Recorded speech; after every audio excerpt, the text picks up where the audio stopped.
Friday, Friday, Friday, Friday, Friday. I was waiting, I'll wait for that. It's Friday and that's a fact.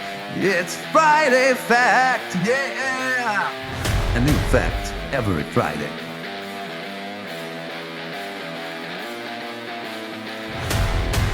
When you need to decode a Base64 file, you can rely on logic apps to do it. In concrete, you can lean on an expression to help you achieve that.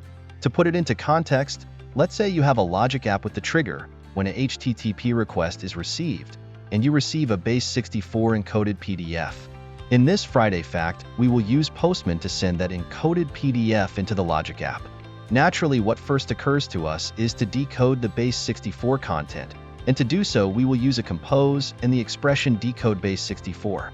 In truthfulness, here lies the problem, because further ahead you want to send that decoded Base64 file via email, and using the expression decode Base64 will not work properly.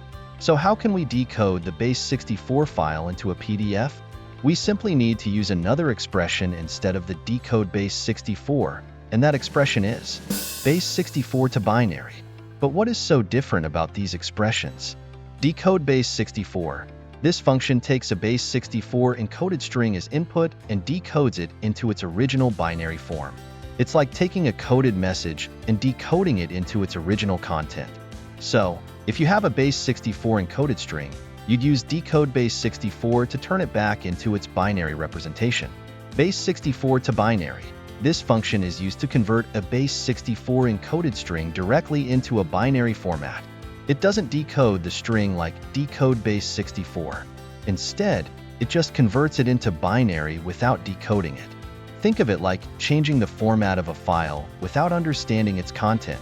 But there is the concept and the reality of it, because we might think that converting that string to Base64 will be enough to really make the conversion of the PDF, or any other file really, but that is not right.